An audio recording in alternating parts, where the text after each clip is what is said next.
This is an intro. This is an intro to my calculus video. This is an intro. I have to sing it myself because I don't like ads. Welcome to another day of calculus. Today we're going to be talking about volumes by cross sections. So let's start with something simple.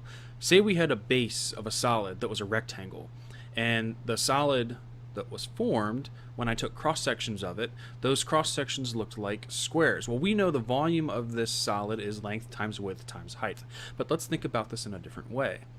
What if I took one single cross section? Well, the area of that cross section is the width times the height, and if I extrude that area, then the volume is the area of that cross section times the length. Does this work for all solids? What about a cylinder? Well, if I take the cross section of a cylinder, I get a circle. And I can find the area of a circle by using the formula area equals pi r squared. And if I extrude that area, pi r squared, times the length of the cylinder, I should get the volume of that cylinder. How about we look at something a little more challenging? This time the solid's going to have the base in the shape of a circle, but all the cross sections are still going to be squares. Can you see them? Here, I'll highlight them for you.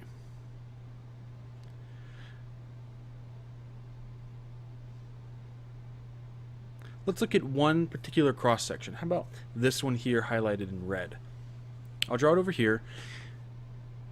This figure has an area of width times height, but what are the width and the height? We don't know. So let's define a coordinate axis and give our base some well-defined function. How about x squared plus y squared equals 9? Well, that's just a circle with a radius of 3.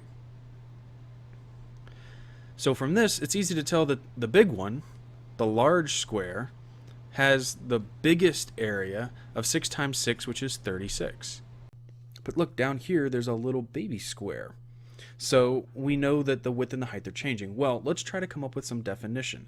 The distance from the x-axis up to that curve, by the definition we use to define the base, is y equals the square root of 9 minus x squared. But w and h are the same since this is a square. So we know that the area is equal to 2 times the square root of 9 minus x squared, quantity squared. Well, now it's time for the calculus. So we need to add the areas of these cross sections up along the length of the base. Well, what do we know that adds things up very well? It's an integral. So by integrating from -3 to 3 the area of a single cross section, we're essentially looking at a Riemann sum that represents a volume. See, look, this cross section here has actually this really small width, and that really small width we can call delta x. Now, this figure is really nice in that it's symmetric about the y-axis, so we really can just multiply 2 times the integral from 0 to 3. Now, completing the integral and doing the algebra, we see that the volume of this solid is approximately, or exactly, 144 cubic units.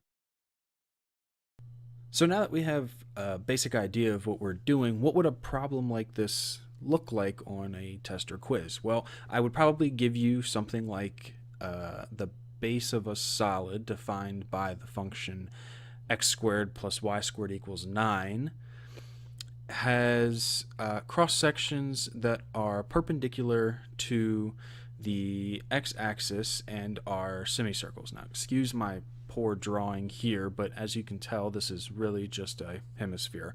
But we're going to use calculus rather than geometry to find the volume of this hemisphere. So let's look at a particular cross-section. This cross-section is a semicircle.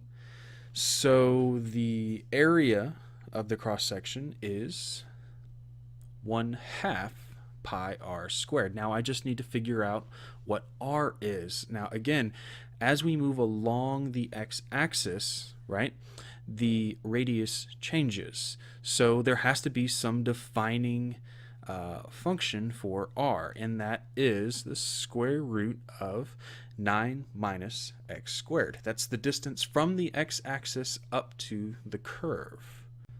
So we get an area that is equal to 1/2 pi times 9 minus x squared.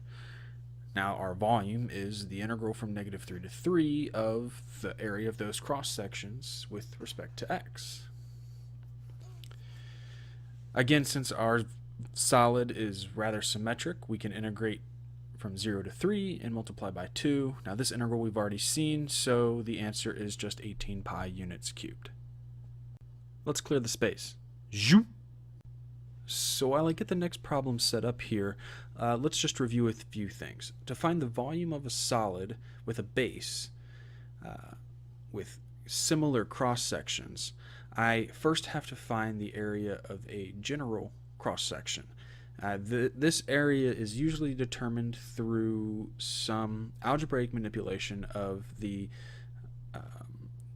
equations that defined the boundary of the base. So what I have here is a solid whose base is defined by a parabola and a line intersecting at 0, 0 and 1, 1. The cross sections of this solid are now parallel to the x-axis or perpendicular to the y-axis, and they are equilateral triangles. As you can see here, right? The triangles have 3 congruent sides. Now, if you remember, the area of an equilateral triangle is s squared times the square root of 3 over 4, obviously. But if you can't remember that, here's a quick proof of why that is.